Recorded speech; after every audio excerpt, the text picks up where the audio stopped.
Sabi po sa John 15 verse 7, "If you remain in me, and my words remain in you, ask whatever you wish, and it will be given you." Sa ibang version, sabi dito, if you remain in me and my words remain in you, ask whatever you wish and it will be done for you. Ang Panginoong Jesus po ang nagsasalita po rito.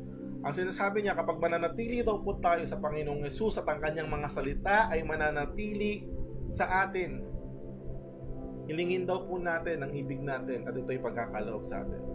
Hallelujah. Marami po sa atin, especially Christians, na nagkiklaim na Christian tayo kasi tinanggap natin ang Panginoong Jesus. Pero mga kapatid ko, hindi mo pwedeng sabihin na Christian ka, na born again Christian ka, pero malayo ka sa Word of God. Normal po dapat sa isang Kristiyano na malapit sa salita ng Diyos, hindi lumalabas sa salita ng Diyos.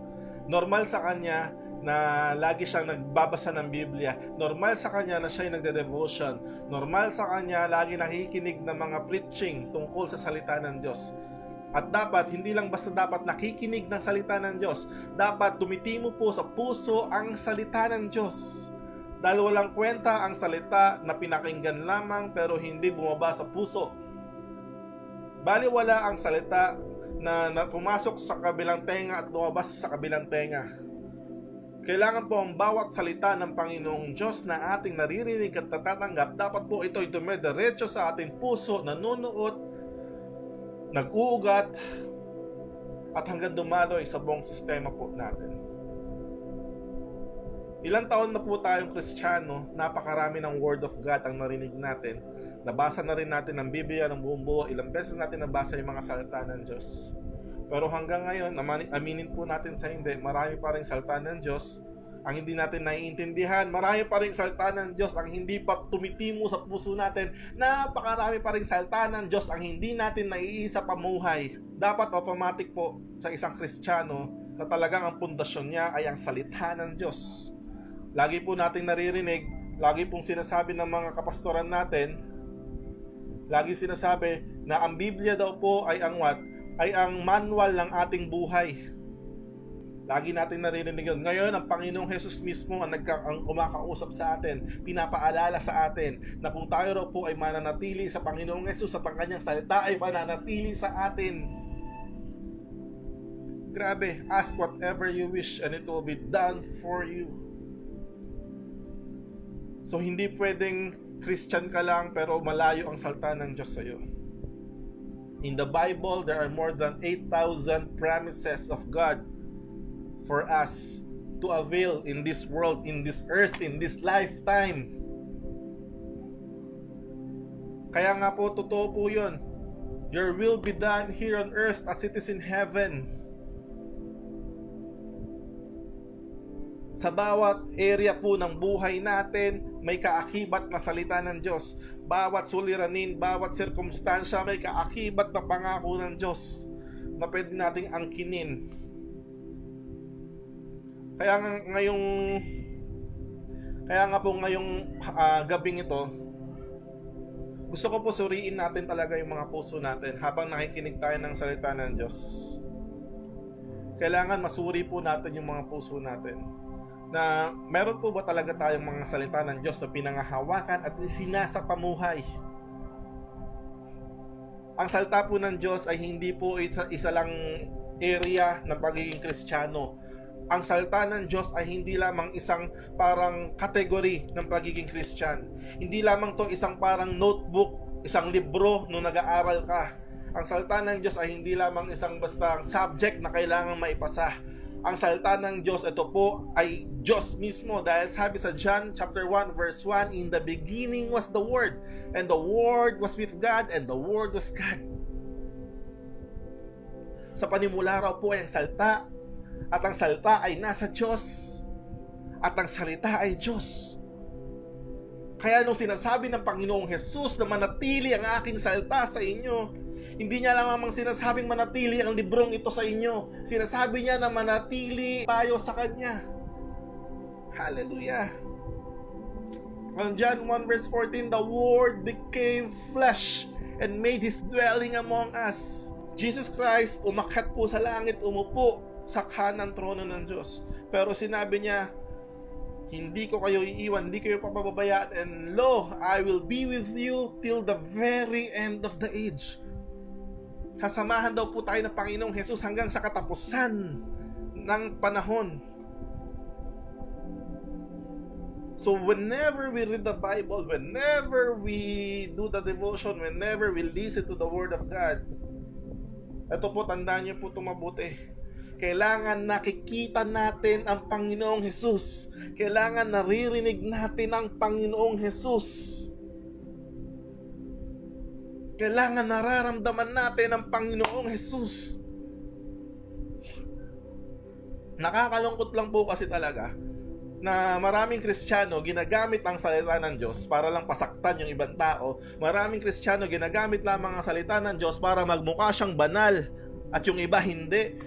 Yung iba ginagamit na lang yung salita ng Diyos para malabelan siyang Christian. Yung iba ginagamit na lang yung salita ng Diyos para hanapan ng pagkakamali yung kapwa nila. Nakakalungkot po, pero ang totoong essence ng Word of God na ibinigay sa atin ng Panginoon Diyos, dahil ang salita ng Diyos ay ang kabuuan ng niloloob ng Diyos para sa atin. Everything that God wants to tell us nasa salita ng Diyos. Yung gabay niya nandoon sa salita ng Diyos. Lahat ng pangangailangan natin nandoon din sa salita ng Diyos. Tunay nga po na ito'y manual ng buhay natin, dahil bawat area ng buhay natin meron tayong makikita sa salita ng Diyos. Kaya huwag ka na masyadong lumayo. Hawakan mong Biblia mo, buklatin mo, basahin mo. No wonder many Christians are lost. No wonder many Christians are defeated. No wonder many people in the world ay naguguluhan. Maraming Kristiyano napakadaling madala ng agos ng mundo. Napakadaling mabuyo ng mga nangyayari sa paligid. Pero kung alam mo lamang ang sinasabi ng salita ng Diyos, kung founded ka sa salita ng Diyos, kaya mong tumayo sa anumang sitwasyon na meron ka. Ako naniniwala, ang salita ng Diyos kayang magpabago ng tao.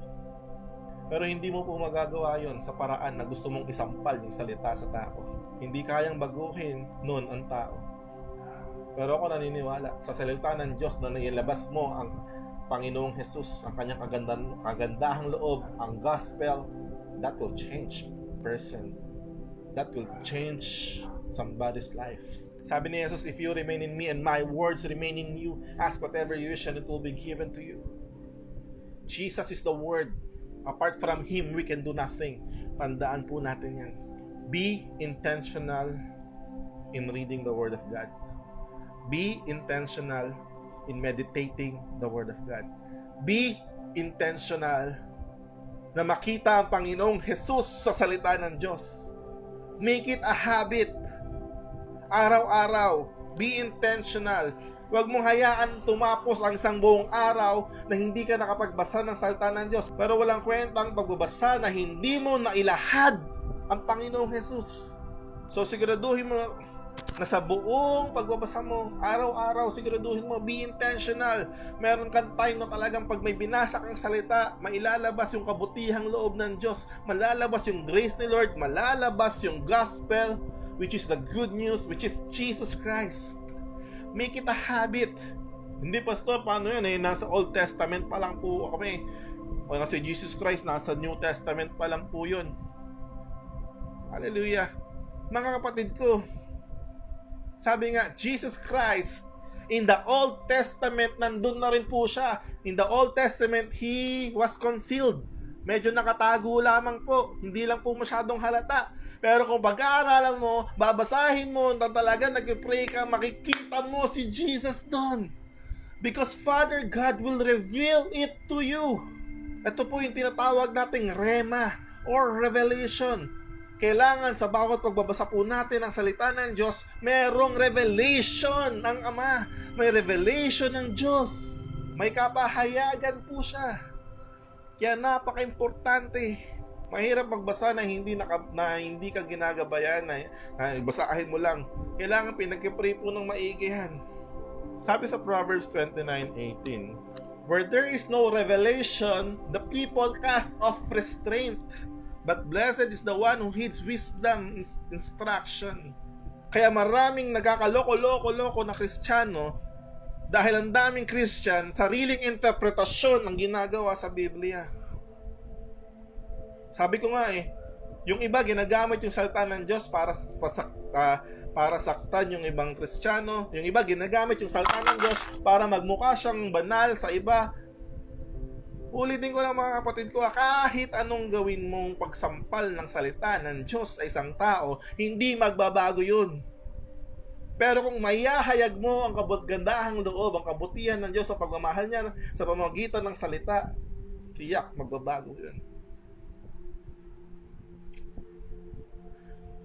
So the plain reading of the Bible is just reading. So we need to read the Bible in such a way Jesus Christ will be revealed, na merong revelation ng Diyos. Ang hirap kasi sa atin, sa tagal na natin Kristiyano, feeling natin ang galing na natin. Feeling natin alam na natin lahat. Feeling natin ito talaga yung ibig sabihin nun. Remember Peter, nung tinanong ng Panginoon Diyos, Peter, who do you say I am? Sabi ni Pedro, you are the Christ, the Son of the living God. Ano sagot ng Panginoong Jesus sa Matthew 16:17? Jesus replied, blessed are you, Simon, son of Jonah, for this was not revealed to you by flesh and blood, but by my Father in heaven. Meaning to say, meron talagang revelation na nanggagaling sa Diyos. Maaari mong makita ang Panginoong Jesus na isa lamang mabuting tao, isa lamang propeta, isa lamang ganyan, kung ano man ang pagkakatingin mo sa Kanya. Pero kapag ang Ama ang nagpahayag sa iyo sa binasa mo, lalabas ang katotohanan, your spirit will rejoice, and life ay lalabas. Wellspring of life, ito po yung buhay. Salita na nagbibigay buhay. Pastor, hindi. Basta salita ng Diyos yun. Alam mo, marami kasing tao talaga naman na alam ang salita ng Diyos. Marami nagdidebate sa salita ng Diyos. Palitan sila ng argumento gamit salita ng Diyos. Ultimo nung ang Panginoong Hesukristo ay sinubukan, si Satanas ang ginagamit din ay salita ng Diyos. So pwede kong sabihin sa iyo na salita ng Diyos lumalabas sa bibig mo, pero si Satanas ang nagdadrive sa iyo. So siguraduhin mo na yung salita ng Diyos pag binasa mo ay kapahayagan galing sa Ama sa langit. Sabihin ko po sa inyo na napakasarap na magbasa ng Biblia, na ilalahad ang Panginoong Jesus. Napakasarap. Ayun po yung pakiramdam. The feeling. Kaya nga sabi, bagamat hindi pa natin siya nakikita, sabi sa kanta, though I have not seen you, my heart knows you well. Dapat alam mo yung pakiramdam na naihahangad, na ilalahad, na i-reveal si Jesus sa salita. Gawin nating habit yun. Dahil sabi sa Joshua chapter 1 verse 8, keep this book of the law always on your lips. Meditate on it day and night, so that you may be careful to do everything written in it. Then you will be prosperous and successful. Sabi ko nga po lagi, walang libro sa buong mundo ang kayang magsabi sa tao kung paano maging prosperous and successful. Yung iba naglalagay lang ng keys, mga keys to be successful, keys to be prosperous, mga pwedeng gawin, pero hindi garantiya. But this Bible, ang tatas ng pagkakasabi niya. Meditate the Word of God day and night upang maging careful daw po tayo na magawa yung mga nakasulat doon, and then you will become prosperous and successful. Hindi ka ba nagtataka? Ilang taon ka ng Kristiyano, parang hindi ka naman nagbabago. Nasanay po kasi tayo mga tao na makarinig ng salita ng Diyos, oh, sarap sa pakiramdam. Amen. Pagkatapos nag-preach or nag-share, wala na, nakalimutan na. Pagkatapos isulat sa devotion notebook niya yung revelation, wala na, nakalimutan na. Kaya nga po sabi sa Joshua 1:8, meditate on it day and night. Meaning to say, Pagkabasa mo pa lang sa umaga, nguyain mo. Ano ba ibig sabihin ng meditation? Pag nilay-nilayan, pag bulay-bulayan. Ang tanong ko po sa inyo, paano po ba kayo kumain? Hindi po ba pagkasubo ninyo, ngunguyain nyo muna? Kumakain po ba kayo ng pagkakain ninyo, diretso lunok, empacho po ang aabutin ninyo dun. Ganon din po yung salita ng Diyos. Meditate on it. Nguya. And let God speak to you.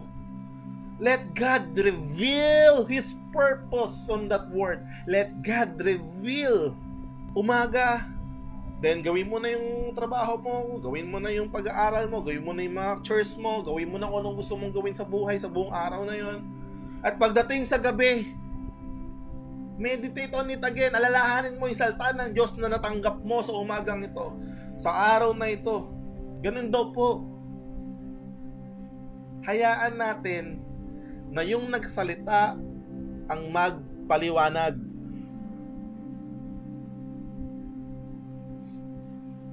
Ang hirap po sa atin, kanya-kanya tayo ng paliwanag. Hindi literal, hindi bara-bara, hindi on interpretation. Hingin po natin sa Panginoon Diyos.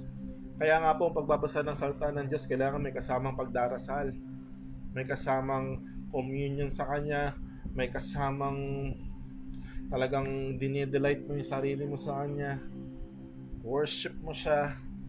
Always know the heart of the author. Sabi po sa Psalms 119 verse 105, your word is a lamp to my feet and a light to my path.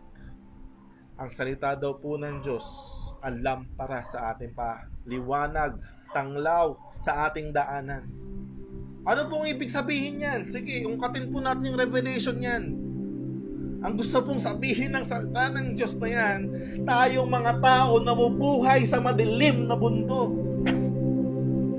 Tayong mga tao dito sa earth na bubuhay sa kadiliman. Without the Word of God, we are walking in darkness. Tandaan mo yan, kapatid ko. Kahit Kristiyano ka pa, kung wala ang salita ng Diyos sa'yo, dumalakad ka sa kadiliman. At alam mo naman ang nangyayari sa kadiliman. Kung ano-anong naapakan mo, hindi maganda.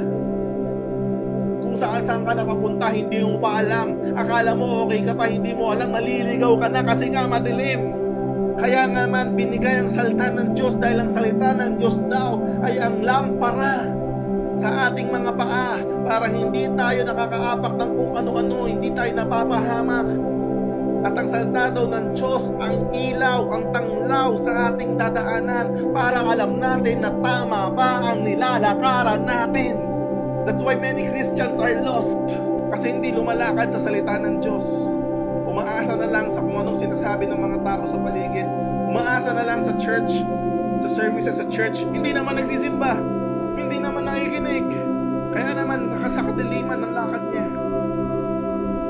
And that's the revelation of that word. Now, isipin mo naglalakad ka sa madilim, kung ano-anong naapakan mo. Bigla nagka-ilaw. Ay, may ilaw na. Kung dati umaapak ka sa maraming tae, dahil madilim, di mo naman napapansin. Nung nagkaroon ng ilaw, for sure, hindi ka na ulit lalakad doon. At ang unang gagawin mo, maghuhugas ka, maliligo ka. At hindi ka na ulit aapak doon sa dati mong inahapakan nung madilim. Meaning to say, with the Word of God, pag na-reveal ang Word of God, ang totoong na-revealan ng Word of God, hindi nagpapatuloy sa kadiliman. Ang totoong nagbabasa ng Word of God at lumalakad sa ilaw ng Word of God, hindi mo na kailangang sampal-sampalin. Ang hirap maging Kristiyano na pabara-bara. Kung ano-anong ginagawang desisyon, kung ano-ano impulsive. Gawin natin to, gawin natin to. Ito naman gawin natin. Sige, ito naman gawin natin. Sige, ito naman gawin natin. Sige, ito naman gawin natin. Sabi po sa salita ng Diyos na binasa natin kanina, without revelation, the people cast off restraint. Baka pwede bago natin gawin, pag-pray muna natin. Baka pwede bago natin gawin, siguraduhin natin nag-aalig sa Panginoon Diyos. Masarap po, tama po ba? Ang salita ng Diyos. Tulad nito, parang pinapagalitan tayo ng salita ng Diyos. Pero ang sarap, tama po ba? Masarap. Ito yung rebuke ng Lord. Rebuke na masarap. Alam mo, may promise yan. May promise si Lord yan.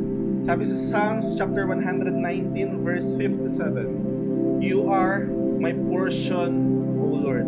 I have promised to obey your words." Sabi sa Tagalog, "Kayo lang, Panginoon, ang tangi kong kailangan. Ako'y nangangakong susundin ang inyong mga salita." Alam mo mga kapatid ko, hindi mahirap sumunod sa salita ng Diyos kapag talaga pong naliliwanagan tayo sa salita ng Diyos. Sino ba naman ang hindi susunod sa Panginoong Diyos? Kung alam mo nang nilalaman ng Biblia ay puro pagmamahal ng Diyos sa iyo, puro pangako ng Diyos sa iyo. Kaya maraming Kristiyano ang hindi sumusunod sa salita ng Diyos, nabubuhay pa rin sa kadiliman dahil sa totoo lamang, hindi pa nila nakikita, hindi pa sila nahahayagan ng totoong sinasabi ng salita ng Diyos. So, may this be our advocacy as Christians, na maihayag ang salita ng Diyos sa bawat isa. Dahil ang salita ng Diyos ay buhay. Ang salita ng Diyos ay nagbibigay buhay. Kapag hindi nagbigay ng buhay yan, hindi salita ng Diyos yan. Basahin po natin sa Psalms chapter 1 verses 2 to 3. Ito raw po yung taong sumusunod sa Panginoon Diyos. Sabi sa English, "He is like a tree planted by streams of water, which yield its fruit in season, and whose leaf does not wither, and whatever he does prosper."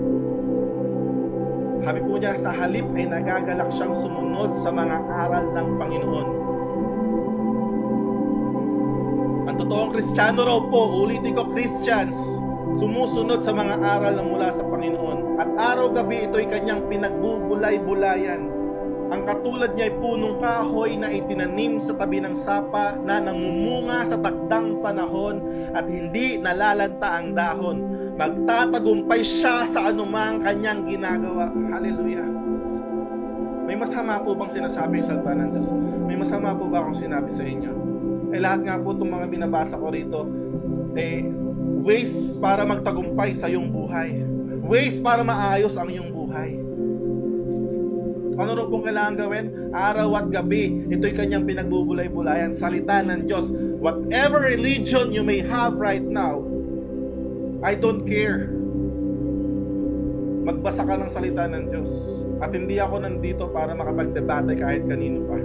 Basahin mo yung Bible, magpa-reveal ka kay Lord, at kayong dalawa mag-usap ng Diyos. I hope and I pray na yung mga Christians na nakikinig ngayon ay talagang kinausap ng Lord. Start approaching the Word of God the way it is intended to be. Start seeing the Word of God the way God meant it to be. Nang salita ng Diyos ay ang Panginoong Jesus mismo, ang salita na nagbibigay ng buhay, ang salita na nagbibigay liwanag sa ating buhay. Start to be excited sa salita ng Diyos araw-araw. May gawain man o wala, may service man o wala, may excite ka sa araw na to. Lord, anong sasabihin mo sa akin ngayon? Lord, anong revelation mo sa akin ngayon? Dahil kung talagang nakinig ka, sabi doon, ang gumagawa raw po nun, ang nag-meditate daw po nun, lagi yun, whatever he does prospers.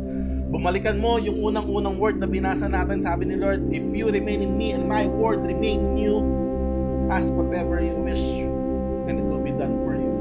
Bakit ka naman masasaktan kung tinutuwid ka lang naman ng Panginoon Diyos? Dahil gusto lang ng Panginoon Diyos mapaayos ang buhay mo. Ngayon, kaya nga hindi maayos ang buhay mo kasi nga hindi ka nagbabasa ng Biblia, or kung nagbabasa ka man, sariling interpretasyon ka. Ulitin ko lang as I close this. Jesus is the Word. Makuha tayo sa Panginoon Jesus. Sabi niya nung kausap niya yung babae sa well, yung Samaritan, kung alam mo lang kung sino ito nakausap mo, kapag sa kanya ka uminom ay hindi ka na muling mabubuhay. Hallelujah. Thank you, Lord. Thank you, God. In Jesus' name. Thank you, Lord. Thank you, God. So start approaching the Word of God the way God intends it to be. Word of life. Word is life. Word that gives light. Word that shines. Hallelujah. Word that is full of promises. Word that is encouraging. Word that corrects. Yes, correct tayo ng word. Last verse na po. Ito isa pa tong verse na to. Talagang alam na po natin. Sana. Sabi po sa Romans 10 verse 17, kaya ang pananampalataya ay bunga ng pakikinig, at ang pakikinig naman ay bunga ng pangangaral tungkol kay Kristo. Sa English, consequently, faith comes from hearing the message, and the message is heard through the word about Christ. Yung iba po kasi humihinto doon sa faith comes from hearing. Hindi lang basta hearing. Paano kung narinig mong hearing tungkol naman sa kung saan-saan? Kung narinig mong salita ng Diyos. Ulitin ko si Satanas nga ginamit salita ng Diyos para para tuksuhin ang Panginoong Jesus. Kita mo yun? You can use the Word of God sa maling paraan. But faith comes from hearing the message through the Word about Christ. Romans 10:17. So make sure that whenever you read your Bible, gawin mo yun, make it a habit. Huwag matapos ng hindi mo nararamdaman na kausap, hindi mo na rinig yung revelation na sinasabi sa iyo ni Jesus. Ikaw naman na nag-share ng Word of God sa mga classmates mo, cell group mo, kung kanino man, basta nag-share ka ng salita ng Diyos, make it a point to share the Word about Christ. Dahil doon daw po nanggagaling ang faith. Huwag mong sayangin yung pagkakataon na binigay sa iyo na makapaghayag ng salita ng Diyos na hindi mo naman ay hayag ang Panginoong Jesus. Any topic, pwedeng mailabas si Jesus. Because Jesus is everything. Any topic, kahit anong i-share mo, huwag mong kalimutan na mailabas si Jesus. May pakilala si Jesus. Deeper and deeper. Di ba si Pablo nga sabi, inari ko ng kalugihan ng lahat. Makamtan lang ang higit na mahalaga. Ano raw yun? Ang makilala ang Panginoong Jesus at makibahagi sa kanyang sufferings. Ano ba naman?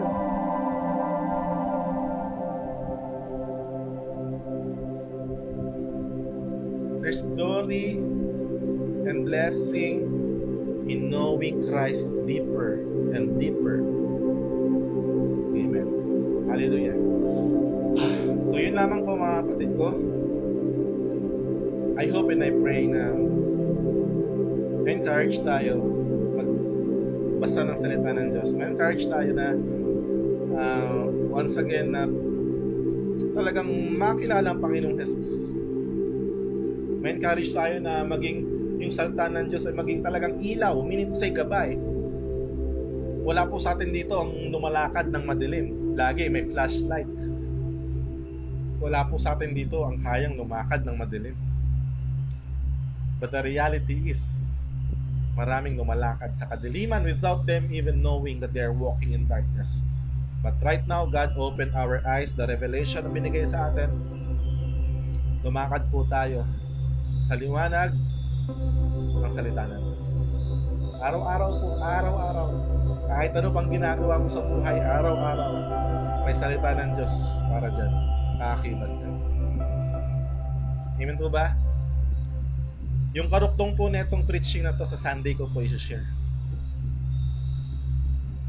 Ang title po ng Reasons Why Many do not want to read the Bible? Or bakit hindi nagbabasa ng Biblia yun? Ayun. Sige po, tayo po yung manalangin. Ama, maraming salamat po sa natapos na gawain na ibinigay mo sa amin. Thank you, Lord, sa mga revelations. Thank you, God, sa rebuke, sa correction. Thank you, God, sa encouragement. Thank you, Panginoon. I believe, Lord, na marami kang tinouch ng mga puso. Marami kang mga mind na naliwanagan sa mga oras na ito. I pray, O Lord, sa mga kapatid ko na nakinig, pagpalain mo sila, Panginoon. Ikaw nakakabatid ng bawat pangangailangan ng bawat isa. Kaya sila nandito, Lord, kasi sila po ay nasasabik sa iyo. Sila po ay excited sa iyo, Lord, dahil mahal ka po ng bawat isa. Maraming po salamat, Lord. Thank you, God. We pray na talagang yung salta ay tumimo sa aming mga puso. Magkaroon kami ng kagalakan ng kasabikan araw-araw para magbasa at tuklasin ang iyong mga salita upang mahayag ang Panginoon Jesus. Thank you, God. Maraming po salamat. Sa inyo po namin ibinabalik ang lahat ng mapulit ng samba. Sa pangalan ni Jesus. Amen. Amen. Thank you po mga kapatid ko. Maraming salamat po sa bawat isa na umattend. Thank you po. Shoutout po ulit sa bawat isa. Tita Mayan, Jeremy, Maureen, Angelica, Tita Jean, Princess Bernabe, Mariko, Mylene, Lee, Trisha Kien, Shane, God bless you all. Pastor Nikki, God bless po. Briggs, Dottie, God bless po sa inyo lahat. May mahabol na lady. Say God bless you all. Say like and subscribe. God bless po sa inyo, Ate Ana, AJ, Siniza, Sanilin, magandang gabi. God bless you, Shane, AJ, De La Torre, Ira May Sarafika, God bless you. Ming, Tito Shirley, good evening po sa inyo. Marami po salamat sa lahat po ng mga dumalo sa oras po. Robbie Reyes, God bless sa'yo kapatid. Sofia, bye-bye po. See you on Sunday. We love you.